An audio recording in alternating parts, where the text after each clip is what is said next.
लोकसभा चुनाव जैसे जैसे नजदीक आते जा रहे हैं वैसे वैसे ही आम चौपालों पर चर्चाएं चल रही हैं। तमाम तरह के मुद्दे जनता के बीच में चर्चा का विषय बने हुए हैं, चाहे से भ्रष्टाचार हो, पेपर लीक का मुद्दा हो, 370 हो या फिर राम मंदिर हो। आइए जानते हैं, मेरे साथ तमाम वर्ग के लोग यहाँ पर मौजूद हैं, बुजुर्गों से लेकर महिलाओं से लेकर युवाओं तक यहाँ पर सभी लोग हमारे साथ यहाँ पर मौजूद हैं। इन सब के दिमाग में कौन से ऐसे मुद्दे हैं जो ये लेकर इस बार वोट के लिए बटन दबाने वाले हैं, ये सब हम जानेंगे इस वीडियो में, इसलिए आखिर तक बने रहेगा हमारे साथ। नमस्कार, मैं हूं चेतना शर्मा। आप देखना शुरू कर चुके हैं राजस्थान संवाद। यहाँ पर महिलाएं मेरे साथ हैं। महिलाओं से मैं जानना चाहूंगी कि आप इस बार कौन से ऐसे मुद्दे हैं जो लेकर जा रही हैं अपने दिमाग में कि मैं इस मुद्दे पर इस सरकार को वोट देना चाहती हूँ क्योंकि उन्होंने हमारे लिए काम किए। जी, मैं कुछ एक मुद्दे जो मुख्य रूप से हमारे सामने हैं।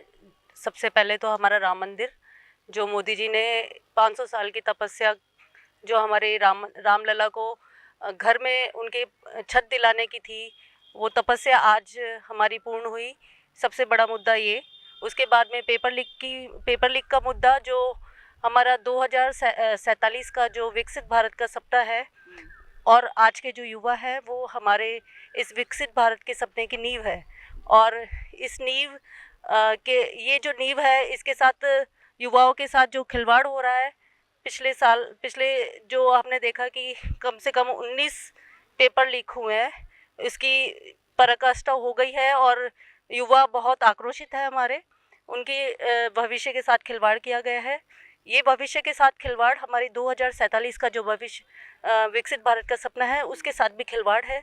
और अब जो नई सरकार हमारी बनने जा रही है, तो हम उससे उम्मीद कर रहे हैं कि नया कुछ भी जो भी नया भारत देखने को मिलेगा। जी जी, मैं आपसे जानना चाहूंगी कि पिछली सरकार में जो महिलाओं के साथ अत्याचार हुए, रेप कांड हुए, एक से बढ़कर एक जर्जर कांड हुए और महिलाओं को इज्जत देना तो दूर की बात है, मामलों को छुपा दिया जाता था। वहीं दूसरी तरफ बीजेपी की सरकार ने जो वादे किए थे, नारी शक्ति वंदन का जो अधिनियम लेकर आई, उस पर खरी भी उतर रही है, महिलाओं को आगे बढ़ने का मौका दे रही है। इस पर आपकी क्या राय है? पहले तो मैं मोदी जी को बहुत बहुत धन्यवाद देना चाहती हूँ कि महिलाओं को 33% आरक्षण दिया, जो आज तक कभी नहीं मिला महिलाओं को। लखपति दीदी योजना लेके आए, उज्ज्वला, महिलाओं को इतना जो प्रोत्साहित किया कि आज तक किसी सरकार ने नहीं किया। ये पहले प्रधानमंत्री हैं जिन्होंने महिलाओं के लिए इतना सोचा है। महिला बेचारी चूल्हे पर खाना बनाती थी, आंखों से अंधी, आंखों से पहुंचती थी घर घर। उज्ज्वला दे के उन्होंने बहुत अच्छा काम किया है। और जो कांग्रेस सरकार में महिलाओं को लेकर अत्याचार हुआ है, बहन बेटियों को भट्टियों में भून दिया गया, फेंक दिया गया, जला दिया, कभी नहीं हुआ। तो हम इसलिए मुद्दे के महिला सुरक्षित है, डबल इंजन की सरकार बनेगी। हम बहुत खुश हैं कि महिलाओं को मोदी जी ने सबसे पहली प्राथमिकता दी है, 33% आरक्षण दिया, जब से महिला बहुत जोश में। और इस बार वोटिंग सबसे ज्यादा महिलाओं की होने वाली है। पूरा महिला शासन, क्योंकि एक सांसद को भी महिलाओं को टिकट दिया है, तो पूरा राजस्थान महिला युग होगा। महिलाएं बिल्कुल स्वतंत्र घूमेंगी, यहाँ पर बिल्कुल सुरक्षित घूमेंगी। ये हमारी सरकार काम करेगी। तो देखा आपने किस तरह से महिलाओं के मन से वो डर निकल गया है जो कांग्रेस के वक्त हुआ करता था। आप युवा हैं, आप बताइए कि आपके दिमाग में कौन से ऐसे मुद्दे हैं जो आप लेकर जाने वाले हैं और वोट देंगे इस बार सरकार को? तो जैसे राम मंदिर का मुद्दा था, 370 धारा का मुद्दा था, ये बड़े बड़े मुद्दे एकदम शांति से पूरे हुए हैं। उसी तरह युवाओं की आशा है कि जैसे पेपर लीक होते थे, अब पेपर लीक का मुद्दा इतना बढ़ गया है, पूरी ज़िंदगी युवा अपनी पढ़ाई लिखाई में लगा देता है, उसको एक वक्त पता लगता है कि पेपर लीक हो गया, अब वो सोचता है कि अब मेरी पूरी ज़िंदगी की मेहनत ख़त्म हो गई है। तो एक विश्वास जताया है कि नरेंद्र मोदी जी के ऊपर कि यदि सरकार नरेंद्र मोदी जी की आती है तो पेपर लीक के बड़े मुद्दे खत्म होंगे, नया भारत देश बनेगा। तो ये युवाओं की आशा के ऊपर वोटिंग होने जा रही है। मैम, लोकसभा चुनाव आने वाले हैं, महिला होने के नाते आप किन किन मुद्दों पर वोट देने वाली हैं इस बार? देखिए, मेरा तो ये कहना है कि आज जो कांग्रेस थी, जब तक तो कुछ भी डेवलपमेंट नहीं था यहाँ पे, चाहे राजस्थान में ले लो, चाहे देश में ले लो, कहीं भी ले लो। लेकिन आज मोदी जी ने जो काम किया है, महिलाओं के लिए काम किया है, हम उससे बहुत खुश हैं। क्योंकि आज 33% जो आरक्षण है महिलाओं के लिए, उसके बारे में सोचो तो महिलाओं के लिए बहुत हर चीज़ से आगे बढ़ा रहे हैं। और उज्ज्वला गैस का मानो, चाहे कुछ भी मानो, आज हमारे यहाँ जयपुर में भी जो प्रत्याशी खड़ी हुई है, वो भी एक महिला है। हम चाहते हैं कि ज़्यादा से ज़्यादा उनको मोदी जी के द्वारा वोट वगैरह मिले और अच्छे वोटों से जीते वो। आप बताइए मैम कि आप किन मुद्दों पर जाएंगे? आपके घर में बच्चे हैं, युवा हैं और आप खुद एक महिला हैं, बजट संभालती हैं घर का, तो आप ऐसे कौन से मुद्दे हैं जो लेकर जाने वाली हैं इस बार अपने दिमाग में वोट देने के लिए? नहीं, मैं तो यही सोच रही हूँ कि अभी तक तो मतलब मंजू जी के साथ हैं हम लोग, और महिलाओं के लिए मोदी जी ने बहुत अच्छा काम किया है। पहले तो महिलाएं बिल्कुल कॉन्फिडेंट नहीं रहती थी, अभी अभी मैं खुद में भी, मैं भी गृहस्थी हूँ, मुझ में खुद में इतना कॉन्फिडेंस आ गया कि मैं कहीं भी अभी जा सकती हूँ, मतलब रात में भी हो, कुछ भी हो, कुछ भी मेरे को मतलब डर नहीं लगता है। तो मोदी जी के काम से मैं बहुत प्रभावित हूँ। तो इस राम राज्य में महिलाएं बिल्कुल निडर होकर निकलने लगी हैं घर के बाहर, ये अपने आप में एक बहुत बड़ी उपलब्धि है। मैं आपसे जानना चाहूंगी सर कि भ्रष्टाचार हो, पेपर लीक का मुद्दा हो, 370 हो या फिर राम मंदिर हो, ये सारे मुद्दे ऐसे हैं जिस पर जो वादा किया गया था वो निभाया भी गया। तो क्या इसका एडवांटेज मोदी सरकार को मिल जाएगा मिशन 25 के रूप में राजस्थान में? ये जो मुद्दे आप बता रही हैं राम मंदिर का और जो पेपर लीक का जो मुद्दे हैं, ये अपने आंतरिक मुद्दे हैं और उनको मोदी जी ने बखूबी से, आपने देखा कि किस तरह उन्होंने इस कार्य को बखूबी अंजाम दिया है, जिससे पूरे देश भर की जनता खुश है। लेकिन जो मुख्य मुद्दा था वो था राष्ट्रीय सुरक्षा। जिस देश की राष्ट्रीय सुरक्षा मजबूत होती है उस देश में सारे डेवलपमेंट और जो सारी चीज़ें हैं वो अपने आप ही स्वतः डेवलप होती हैं। जैसे कि नारी सुरक्षा की बात हो रही है, जैसे अभी हमारी बहन जी बता रही थी कि हम यहाँ स्वतंत्र घूम सकते हैं, तो ये सब तभी संभव है जब राष्ट्र सुरक्षित होगा। राष्ट्र सुरक्षित होगा तो हम सब लोग सुरक्षित होंगे। तो मोदी जी ने जो राष्ट्रीय सुरक्षा के बारे में जो अपना योगदान दिया है वो बहुत ही महत्वपूर्ण है और ये राष्ट्रीय सुरक्षा का मुद्दा ही मोदी जी को आगे जो उनका विजन है 2047 का वो पूरा कराएगा। मैं आपसे जानना चाहूंगी सर कि कौन से ऐसे मुद्दे हैं, लोकसभा चुनाव नजदीक आ रहे हैं, आप वरिष्ठ हैं, आपको बहुत ज़्यादा अनुभव भी है, आपने कई सरकारें आई गई देखी हैं, तो कौन सी ऐसी सरकार है जो वादों पर खरी उतर पाई है और जिस पर आप भरोसा जताने वाले हैं इस बार? एट प्रेजेंट मोदी सरकार बीजेपी ये up to some extent, more than extent ये खरी उतरी है और इससे बहुत उम्मीद है। नेशनल इंटरनेशनल लेवल पर, सोशल लेवल पर बहुत अच्छा है और अपोजिशन नाम की कोई पार्टी है नहीं और वो कुछ नहीं कर पाएगी। मुद्दे जिस तरह से हमारे चर्चा में चल रहे हैं, चाहे से 370 हो, राम मंदिर हो, भ्रष्टाचार हो या फिर महिला अपराध हो, इन सारे मुद्दों पर आपकी क्या राय है कि कौन सी सरकार ऐसी है जो खरी उतर सकती है? मोदी सरकार ने अब तक जो किया है 370, ट्रिपल तलाक, ये मुद्दे बहुत अहम हैं जो कोई प्राइम मिनिस्टर नहीं कर सकता था, ये इन्होंने किया। लेकिन इसके अलावा युवा बेरोजगारी का प्रश्न है, कुछ वृद्धजनों के लिए कुछ करने का है, युवाओं का है, खेल कूद का है, इस पर भी ध्यान देना चाहिए। रहा सवाल महंगाई का, महंगाई के दो हिस्से हैं, एसेंशियल जो आइटम्स हैं उन पर महंगाई पे ध्यान देना चाहिए, बाकी तो महंगाई तो इंटरनेशनल फिनोमेना है। मैं आपसे जानना चाहूंगी जिस तरह से लोगों में भ्रम फैलाया जा रहा है ऑपोजिशन पार्टी के द्वारा कि मिशन 25 में इस बार हम सेंध लगाएंगे, 25 में से 25 नहीं आने देंगे, क्या आप सोचते हैं कि मोदी जी का ऑप्शन दे पाएगी कांग्रेस कभी भी? अपनी तरफ से कुछ कहूँ, जी 1914 से पहले ऐसा लगता था कि क्या इस देश में जी सकेंगे हम? अव्यवस्था, बम धमाके, महंगाई, चारों तरफ अंतर्राष्ट्रीय स्तर पर हमारी कोई कदर नहीं। ऐसी स्थिति में मोदी जी का जो शासन आया, भारतीय जनता पार्टी को जो शासन आया, उसके बाद में ऐसा लगने लगा है कि भारतीय भी है। मैं तो ऐसा मानता हूँ कि भारतवर्ष में ऐसा लगने लगा था कि गड़बड़ हो गई, लेकिन अब ऐसा लगने लगा है कि भारतवर्ष में जन्म हुआ, और तो ये आनंद का विषय है। और इस समय मोदी इस सरकार के बारे में राम मंदिर, 370, ये महिला वो 3 तलाक वाले ये मामले तो हैं ही हैं, लेकिन इस मोदी सरकार ने हमारा आत्मविश्वास जगाया है, हमको विश्व स्तर पर स्थान दिलाया है, हमको ऐसा जीने की ऐसी स्थिति रही है कि हम भी कुछ लोग हैं डरते थे चीन क्या कर लेगा, पाकिस्तान क्या कर लेगा, वो ये कर लेगा। छोटी छोटी पिद्दियाँ जैसे नेपाल जैसे वो आया तो ऐसा लगने लगा था कि नेपाल भी काला पानी को लेकर के हमारे सर पर चढ़ जाएगा। आज ऐसा लगता है कि नहीं, ऐसी कोई बात नहीं है, हम एक राष्ट्र हैं, सशक्त राष्ट्र हैं। और अब तो मुझको तो ऐसा लगने लगा है, मैं तो उन लोगों का भक्त हूँ जैसे वास्तव में जो पेरिफेरियल देखते हैं इस सरकार को, उनकी बात अलग है, लेकिन जो जानते हैं, देखते हैं, ये ऐसे लोगों की सरकार है जिनका जीवन ही भारत माता के लिए। जी, तो देखा आपने, लोगों में भरोसा उपजा है, आत्मविश्वास आया है और अपने आप को सौभाग्यशाली मानते हैं कि हम भारतवर्ष के निवासी हैं। हमारे साथ एक और नया अनुभव यहाँ पर जुड़ा है। मैं आपसे जानना चाहूंगी कि कौन से ऐसे मुद्दे हैं जिन पर आप इस बार अपनी सरकार को चुनने वाले हैं, अपने प्रधानमंत्री को चुनने वाले हैं? देखो, मेरे सामने प्रॉब्लम यह है कि हमारे देश में जो कांग्रेस पार्टी है, शुरू से ही उनका एंटी भारत रवैया रहा है। एंटी भारत रवैया, कच्चा द्वीप इंडिया का है। इंदिरा गांधी ने लंका को दे दिया, ठीक है, दे दिया, लेकिन दिग्विजय सिंह क्या कर रहा है, वहाँ कोई रहता ही नहीं है। कच्चा द्वीप पे कोई रहता ही नहीं है। ये इनकी जो मानसिकता है, बंजर भूमि जैसी मानसिकता है, और ऐसी रहेगी, ये नहीं सुधर सकते कभी भी। ये 100 साल में भी नहीं सुधर सकते। हमारे देश की जो अर्थव्यवस्था है ऊंचाइयों पर जा रही है। ट्रिपल पी के हिसाब से, परचेजिंग पावर पैरिटी के हिसाब से वर्ल्ड में तीसरे नंबर की है आज भारतीय अर्थव्यवस्था। ट्रिपल पी के हिसाब से वर्ल्ड में तीसरे नंबर की है। अब आप देखिए कितना आगे बढ़ गया देश। किस तरह से मोदी सरकार पर विश्वास जता रहे हैं, चाहे से युवा वर्ग हो, महिला वर्ग हो।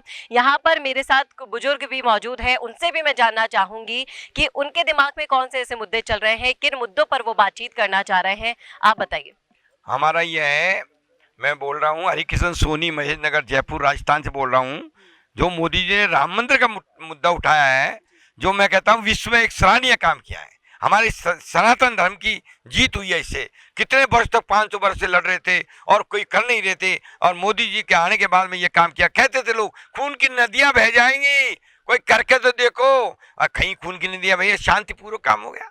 तो हम ये चाहते हैं कि मोदी जी ने जो काम किया है, हमारे राम को आगे लाएं। राम मंदिर हमारी शिक्षा का पात्र है, हमारे को बच्चों को भी शिक्षा मिलेगी। राम ने देखो एक शबरी के झूठे बेर खाए और वो प्रसाद के रूप में सबके सामने आ गए, और भगवान राम हमारे संसार में एक विश्व गुरु बनेगा भारत। राम राज आएगा भारत के अंदर। राम के राज में दूध की नदियां बहती थी और सारे काम अच्छे होते थे। इसलिए राम हमारा सनातन धर्म हमारा विश्व में बहुत आगे बढ़ेगा, और मेरी ये शुभकामनाएं हैं। मोदी जी को धन्यवाद जिन्होंने ये कार्य किया। जी, सही कहा आपने कि विश्व गुरु बनने के और अग्रसर हो रहा है भारत। 370 के मुद्दे पर आपकी क्या राय है? पहले कश्मीर में जाने से लोग डरा करते थे, लेकिन अब वहां पर माहौल बिल्कुल अलग हो चुका है, इस पर आप क्या कहेंगे?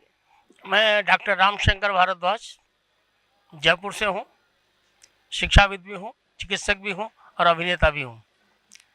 कश्मीर मैंने 2 बार देखा अपनी आंखों से। मेरी गाड़ी जा रही है, उससे 100 कदम दूर बम विस्फोट होता है, खैर बच गए।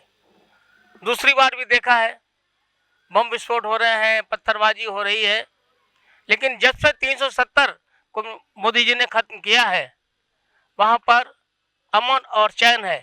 वहाँ के नागरिक भी चाहते हैं कि हम सुख चैन से रहें, लेकिन कुछ परिवार, शायद नाम लेना उचित नहीं होगा, सब समझते हैं, वो अपनी रोटी सेकने के लिए इस प्रकार की दूरियां सरकार और जनता के बीच बनाते थे। आज कहीं पत्थरबाजी नहीं है। और 370 का तो मैं फिल्म में देखा है कि किस प्रकार से हमारी जो पूर्ववर्ती सरकार थी, उसमें एक शायद 352D करके एक पैरा था, उसको ही गायब कर दिया था, जिसमें उसको हटाने का एक विधान था। तो मोदी जी ने बहुत अच्छा कार्य किया 370 को हटा करके, कि विश्व में कोई भी ऐसा देश नहीं होगा कि जहां पर 2 निशान और 2 संविधान चलते हों। वो केवल भारत में ही था, लेकिन आज मोदी जी ने वो खत्म कर दिया है। एक ही तिरंगा है, एक ही संविधान है। जय भारत, वंदे मातरम। तो देखा आपने किस तरह से गहराई तक लोगों तक ये मुद्दे पहुंच चुके हैं। इन्हें बिल्कुल क्लियर है कि कौन से मुद्दे पर काम हुआ है, कौन से नहीं। लेकिन 370 और राम मंदिर तो है ही, इसके अलावा भी यहाँ पर कई मुद्दे हैं जिन पर आम लोगों में चर्चाएं होती हैं। यहाँ पर मेरे साथ कुछ बुजुर्ग और भी मौजूद हैं जो कहते हैं कि विकास के मुद्दों पर क्यों नहीं बातचीत करते। तो मैं इनसे जानना चाहूंगी कि कौन से ऐसे मुद्दे हैं, कौन से ऐसा विकास के कार्य हैं जिन पर आप बातचीत करना चाहते हैं। देखिए, सबसे पहले विकास के मामले में देश को सुरक्षित किया गया है सबसे पहले तो। उसके बाद सिंचाई, इरिगेशन और आपका रोड्स, रेल्स, एयर, सारी चीज़ों को इनका रिनोवेशन हो गया है और पूरे देश में उसकी बहुत वाहवाही हो रही है कि ये सबसे बड़ा उपलब्धि है। दूसरी, संसार झगड़ों के आग में, युद्ध की आग में झुलस रहा है, जबकि यहाँ सब चीज़ें उपलब्ध हैं, महंगाई नहीं कम है, 4% महंगाई की रेट है, पाकिस्तान में 36% है।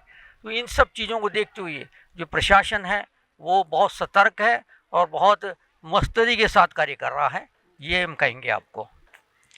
मैं आपसे जानना चाहूंगी सर कि डबल इंजन की सरकार के काम पर आपको कितना भरोसा है?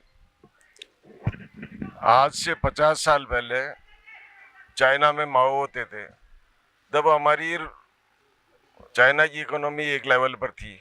आज वो 15 ट्रिलियन की है और हमें 5 के सपने दिखाए जा रहे हैं। इस स्लो स्पीड से मुझे बड़ा दुख है। इस स्पीड पकड़नी चाहिए, चाइना को पीछे छोड़ना चाहिए।